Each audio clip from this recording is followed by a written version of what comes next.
자, 시작해 봅시다. 페이지 100페이지 지신 얘기를 하도록 하겠습니다.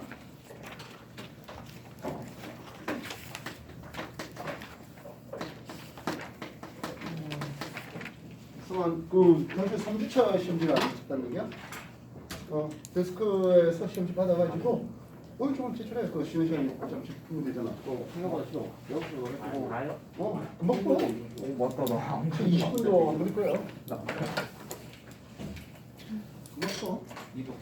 오늘 중으로 줘야 내가 오늘 지금 채점을 해야 되거든. 오늘 중으로 주면은 점수가 올라갈 거고 오늘 중으로 안 주면은 올라가요. 자, 시작해보겠습니다. 페이지 100페이지 지진 얘기하겠습니다. 책 아직 나 책 없다. 다 책 있습니까? 예, 시작하죠. 지진은 지구 내부에서 여기는 진원이라는 이름을 쓸게요. 지진이라는 지점입니다. 이 지진이 일어나는 지점은 뭐 인공적으로 예를 들어서 뭐 폭탄을 터뜨린다든지 뭐 경우에 따라서는 핵폭탄을 터뜨릴 수도 있겠죠. 그렇게 인공적으로 일으킬 수도 있겠고 자연적으로 단층이라든지 지하 동굴의 붕괴라든지 경우에 따라서 화산 뭐 이런 원인에 의해서 지진이 발생하겠습니다. 땅이 흔들리는 게 이제 지진파를 통해서 그 지진의 에너지가 전달되는 과정. 이걸 우리는 지진이라는 이름을 쓰겠는데요. 진원에서 가장 가까운 땅의 지점은 진앙이라는 이름을 쓰겠고요. 이렇게 진원에서 에너지가 퍼져나가는 이것을 우리는 지진파라는 이름을 씁니다. 그래서 관측소, 지진 관측소가 있는데요. 이 관측소에는 지진계가 기록되어 있어요. 지진계는 무거운 추에 기록지가 무거운 추에 펜이 매달려 있습니다. 무거운 추라는 것은 관성이에요. 관성이 크다는 거예요. 그래서 이 무거운 추에 있는 이놈은 가만히 있고 땅이 흔들리는 것은 기록지가 흔들립니다. 기록지가 움직여서 기록이 되겠습니다. 알겠습니까? 그래서 관측소에 있는 지진계가 있는데 이 지진계는 관성을 이용해서 진동의 에너지가 기록되겠습니다. 이 지진계에서 땅이 흔들리고 흔청 흔들리네요. 지진파는 크게 P파와 S파로 구분해 볼 수 있는데요. P파는 프라이머리, 먼저 온다는 뜻입니다. 따라서 P파 도착을 볼 수 있습니다.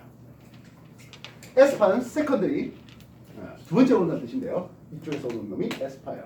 보다시피 P파보다 S파의 흔들림 정도가 좀 더 심하네요. 보이겠습니까? P파와 S파의 도착 시간 차이. 이걸 뭐라 부르지? 이건 PSC라 부릅니다. 그렇다면 관측소, 가까이 있는 관측소와 멀리 있는 관측소에는 PSC가 어떤 차이가 날까요? 하겠네요. 상대적으로 멀리 있는 관측소는 당연히 P파가 더 나중에 도달하겠죠. 그리고 PSC도 훨씬 더 길겠고요. S파가 흔들 정도도 좀 더 작은 것을 볼 수 있습니다. 그래서 PSC는 어디에 비례한다? 진원 거리에 비례합니다. 보통 이 지진에 일어난 진원의 깊이에 따라서 얕을 천자 쓰겠습니다. 천발 지진. 상대적으로 좀 더 깊은 곳에 일어난다면 심발 지진으로 소개됩니다. 얕을 천이고 깊을 심자예요. 그래서 천발과 심발만 구분한다면 대략 100km보다 더 안쪽에서 일어난다면 천발, 100km보다 더 깊은 곳에서 일어나면 심발 얘기하고 있습니다. 가끔은 천발, 심발 사이에 중발 지진이라는 걸 주기도 하는데요. 그렇다면 천발 지진 깊이는 대략 70km로 제한되고 있습니다.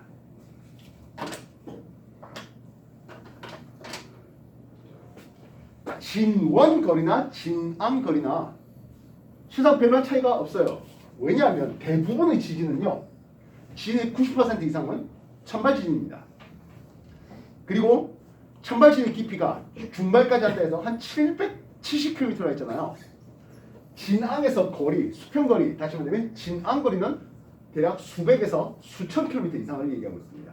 그렇기 때문에 실상 진원거리나 진앙거리나 비슷해라고 생각해 보시면 되겠어요. PSG 진원거리나 진앙거리나 서로 비슷해 하겠습니다. P파 도착하고 S파 도착의 시간 차이가 있잖아요. 그지? 그래서 T S파 걸리는데 도달한 시간을 한번 써볼게요. S파 도달하는데 걸리는 시간은 송행꾼에 걸리잖아요. V S파의 속력입니다. 보통 S파의 속력은 S파는 한 3에서 4km/s 속력으로 움직입니다. 그리고 지난간의 거리가 D가 있겠죠. 이해됐습니까? 그래서 요게 S파 올 때 걸린 시간입니다. 빼기 T. P파가 올 때 걸린 시간 빼볼까요? P파. 보통 P파는 지표 근처에서 6에서 8km/s를 주고 있습니다. P파의 속력분의 거리 D 하겠죠. 그 다음에 S파 도달 시간과 P파의 도달 시간 차이가 바로 PSC를 쓰고 있죠. 우리는 이 데이터들을 이미 알고 있기 때문에 뭘 알 수 있다? 거리 D에 대한 정보를 알 수 있다는 거예요. 이해됐습니까? 확인하겠습니까?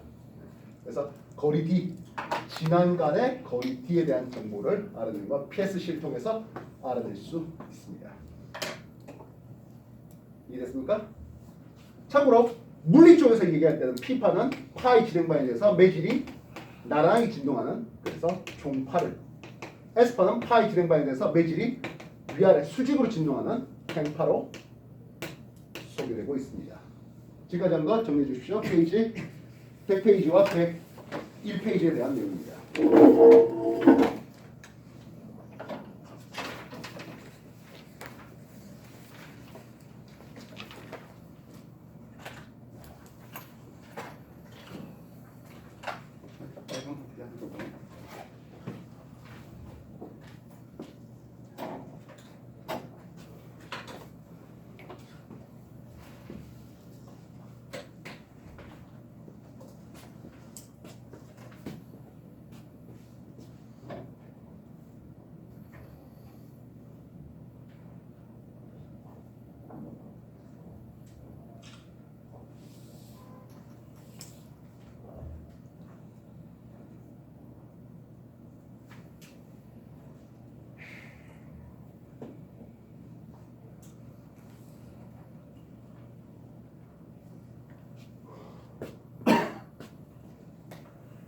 진원에서의 흔들림이 지진팔통에서 나온다 했잖아요. 그래서 이 진원에서 일어난 에너지의 총합을 나타내는 게 규모라는 이름을 씁니다. 그래서 하나의 지진이라면 규모값은 바뀌지 않아요. 보통 규모는 소수 첫째 자리까지 표시하는데, 예를 들어서 규모 7.2 이런 식으로 표현하고 있습니다. 이 규모값은 하나의 지진이라면 관측소에 관계없이 동일한 숫자 값을 가지게 됩니다. 보통 규모할 때 앞에 리터 규모라는 이름을 쓰는데요. 보통 리터 규모 1 차이 날 때마다 에너지는 32배 차이 납니다. 그러니까 리터 규모 2 차이 나면 32배 또 32배 하니까 거의 한 1000배 가까운 에너지 차이가 난다는 뜻이에요. 한 10여 년 전에 후쿠시마 동일본 대지진 났을 때 그때 규모 9.5 이런 식으로 쓰고 있었습니다. 반면 그 동일본 대지진 일어날 때 여러분들 꽤 어린 나이였겠지만은 그게 2011년에 아마 일어났던 걸로 기억되는데요. 우리나라에서는 그 지진 느꼈을까요? 거리가 있다 보니까 잘 못 느껴요. 그래서 이 땅이 얼마나 흔들립니까 하는 것은 진도라는 이름을 씁니다. 그래서 이 진도는 관측소의 요 S파의 최대의 진폭으로 우리는 진도를 따지고 있습니다. 보통 일반적으로 진원에서부터 거리가 멀수록 진도는 작아지게 됩니다.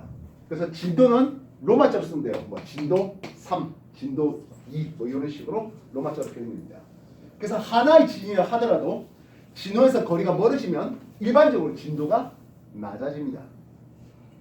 이해됐어요? 그래서 후쿠시마 동일본 대지진 그때 일어났을 때 우리나라에서는 일어났냐? 됐냐? 우리는 흔들린 거 모르는데 지진계에서는 이제 흔들린 정도가 나온다는 거죠. 이해됐어요? 근데 경우에 따라서는 거리가 멀음에도 불구하고 진도가 더 크게 나오는 경우들이 없잖아 있어요. 그 땅은 지진에 강한 땅일까요? 지진에 취약한 땅일까요? 거리가 먼에도 불구하고 땅이 잘 흔들린다는 것은 지진에 취약한 땅이 되겠죠. 보통 매립지라든지 지하에 동굴이 많다든지 그런 경우에는 지진에 좀 더 취약한 그런 지역이 되고 있습니다. 반면 지진의 안전한 지역, 즉 거리가 상대적으로 가깝다 하더라도 잘 안 흔들려. 그런 쪽은 주로 화강암, 암회에 있는 땅덩이들 얘기합니다. 서울에 보면 안암동, 종암동 뭐 이런 암자 들어가는 데가 있어요. 이 암자가 화강 암할 때 암석할 때 그 암자고요. 실제 그 동네가 대규모 황암지대 위에 있습니다. 그래서 그런 동네는 지진에 꽤 안전해요. 흔히 말하는 사대문 쪽에 있는 동네예요. 옛날부터 땅 부자들은 이제 서울의 부자들이 많이 살고 있는 그 동네입니다. 지금까지 한 거 정해 주십시오. 규모와 진도의 차이. 하나의 지진하면 관측소가 어디가 됐든 규모값은 동일하다. 반면 하나의 지진을 하더라도 보통 일반적으로 거리가 멀어질수록 진도값은 떨어진다. 페이지 100페이지와 101페이지 정리해 주십시오.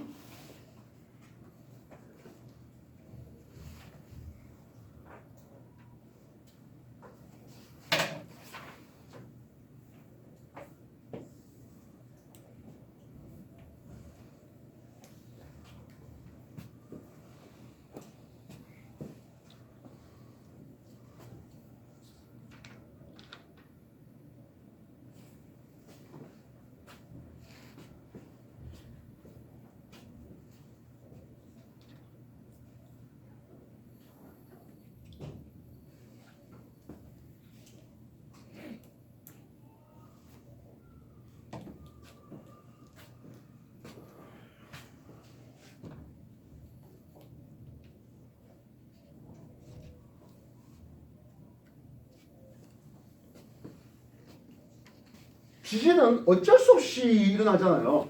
지하에 단층이 생긴다든지 지하 동굴이 붕괴라든지 이런 것들은 어쩔 수 없이 일어나네요. 이 지진을 막을 수는 없죠. 그래서 대신 지진에 의한 피해는 좀 막아보자 할 수 있겠습니다. 예를 들어서 송유관이 이렇게 돼 있어요. 그때 지진하면 땅이 흔들릴 거 아니에요. 그럼 송유관 찢어지면 그 기름들 다 새나오잖아요. 그래서 송유관 밑에 움직일 수 있는 레일을 통해서 그리고 내진 설계를 좀 더 단단히 한다든지 뭐 그런 것들이 지진에 대한 대비를 해볼 수 있겠습니다. 보통 도덕적으로 얘기 많이 나오잖아요. 지진이 일어났을 때 담벼락이 이렇게 기대고 있어라. 됩니까? 담벼락 무너지면 거기가 내 돌무덤이 되는 거죠. 지진이 일어날 때 엘리베이터 타고 내려가자. 금속으로 만든 관이 되는 거예요. 여기 있어? 보통 일반적으로 화장실 쪽에 보면 수도 배관이 스테인리스 수도 배관이 철로 만든 주철로 만든 수도 배관이 좀 많이 있어서 화장실이 좀 안전한 단단한 경우들이 좀 있습니다. 실내에 있어야 된다면 화장실에 가는 게 조금 더 안전한 부분이 될 수 있죠. 그리고 물도 있으니까 혹시 뭐 건물 안에 고립된다면 상대적으로 살아남을 수 있는 생존 환경이 좀 더 좋은 곳이 되겠네요.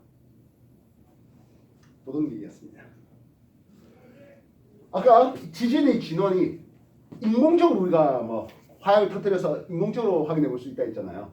그래서 지진파 연구를 통해서 지구 내부 구조도 알아내 볼 수가 있었습니다. 여러분들이 중학교 때 이미 공부해 봤지만 지각, 멘틀, 외 그리고 내의 구조를 말입니다.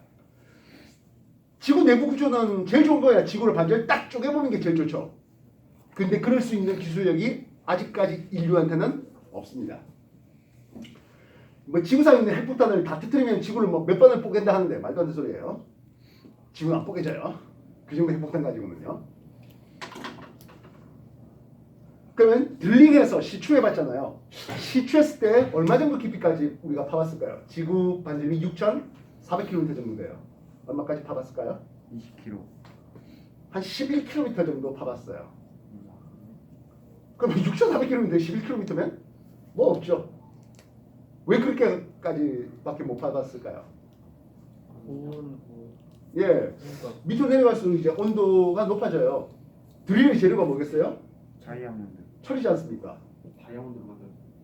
다이아몬드를 그 전부를 다 만들 수는 없죠.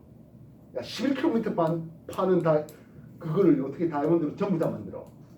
그리고 그 정도 사이즈의 다이아몬드가 되면 미쳤다고 들링을 해? 그걸로 버섯 팔아먹지? 드릴 끝자락은 다이아몬드 코팅이 되어 있어요. 그런데 드릴 전부는 그렇지 않아요. 철이에요. 근데 온도가 높아지면 철의 물성이 말캉해져요. 꼭 철 녹는 점 약 1500도가 되지 않는다 하더라도 한 700도, 800도만 돼도 철이 흐물흐물해져요. 그럼 드릴이 대체로 될 수가 없죠. 그래서 지하 깊이 그 시추해보는 일종의 직접적인 방법으로는 꼴랑 한 11km밖에 못 파봤습니다.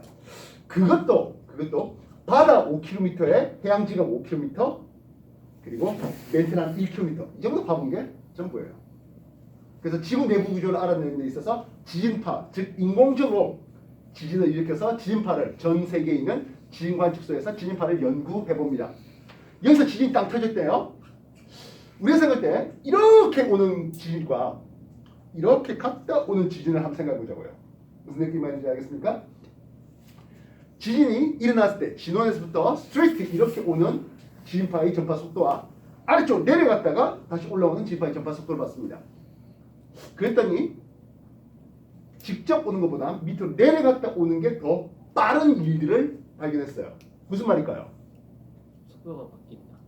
아래쪽에는 지진파 전파 속도가 훨씬 빨라지는 흔히 말하는 결국엔 그냥 국도로 쭉 가는 것보다는 중간에 고속도로 한번 찔렀다 오는 게 더 빠른 것들이 발견되었습니다. 지각과 멘틀의 경계면이 모로 비치지 불연성면, 모면을 발견하게 된 거예요. 이해되셨어요? 그래서 지각보다는 좀 더 밀도가 높고 지진파 전파 속도가 빠른 또 다른 영역이 있구나 하는 것을 이해됐습니까? 두 번째, P파와 S파는요. P파는 고체, 액체, 기체를 다 통과해요. 그러나 S파는 고체만 통과해요. 지하 한 2,900km 가니까요. S파가 아예 사라지고 P파 전파 속도가 확 떨어지는 그런 영역을 발견했어요. 무슨 뜻일까요? 지하 2,900km 깊이 외액에 다다른 거죠. 근데 그 외액은 액체 상태일 거라는 생각이죠. 왜냐니까 S파가 도달하지 못해요.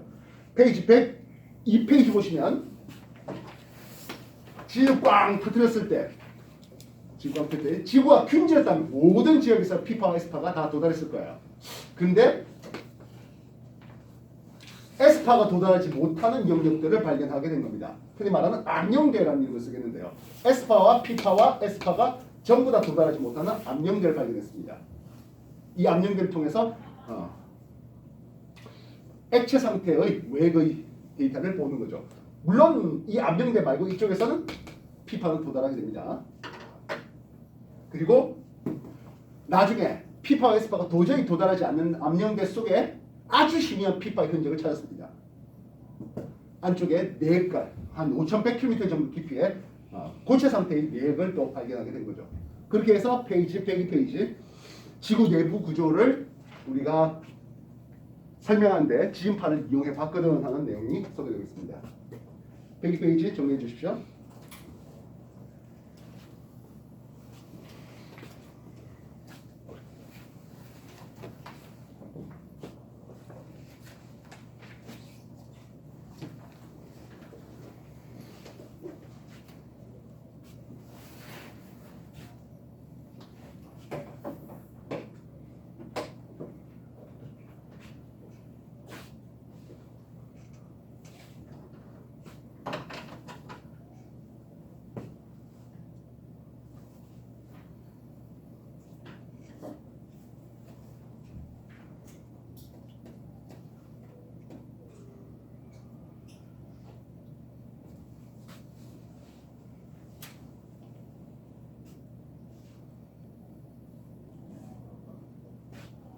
특히 지구 내부 구조에서 다이나믹하게 밀도의 변화라든지 또는 지진파의 속도 변화를 보는 것이 바로 2,900km 멘틀과 외핵의 경계예요. 밀도는 갑자기 확 치솟고요. 왜냐하면 규산염 베이스의 멘틀보다는 액체 상태지만 금속, 철, 니켈 이런 금속이 있는 외핵에 들어가면 밀도가 순간 상승합니다. 또한 지진파 전파 속도를 볼 때 P파가 확 속도가 떨어지고 S파는 완전히 사라지는 일이 벌어지는 게 쿠텐베르크 불연성면에 불러주는 지하 한 2,900km 깊이에 있는 멘틀과 외핵의 경계예요.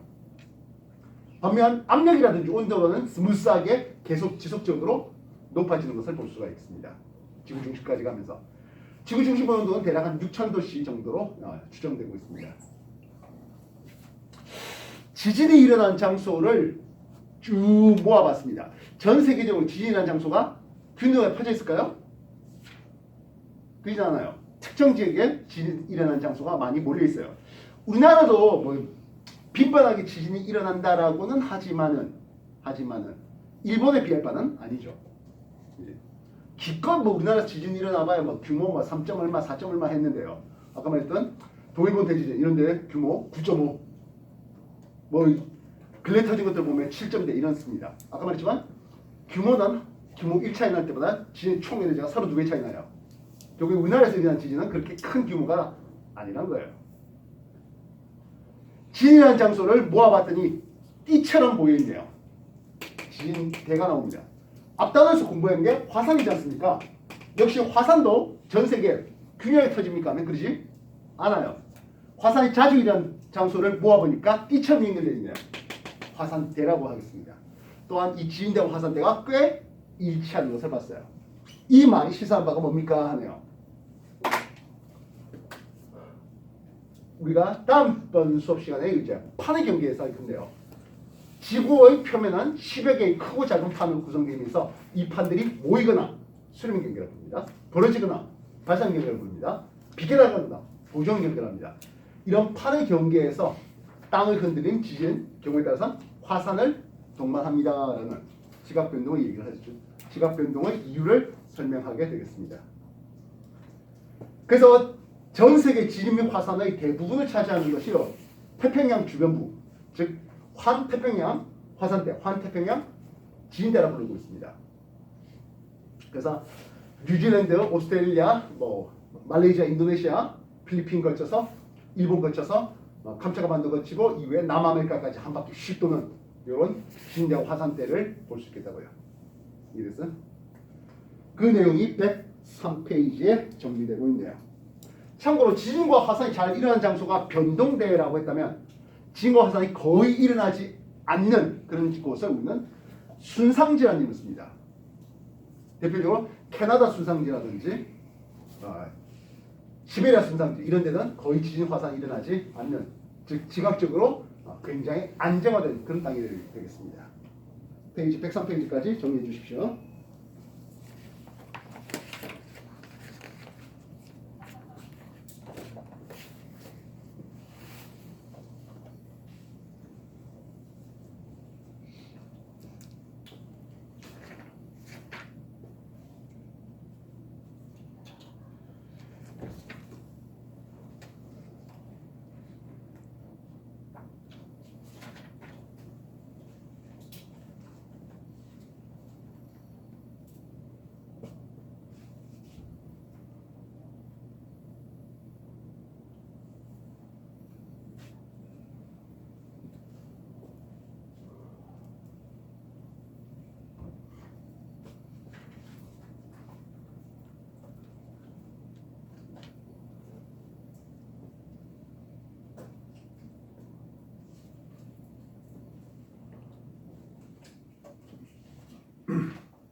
자, 오늘 공부한 거 다시 한번 요약해 봅시다.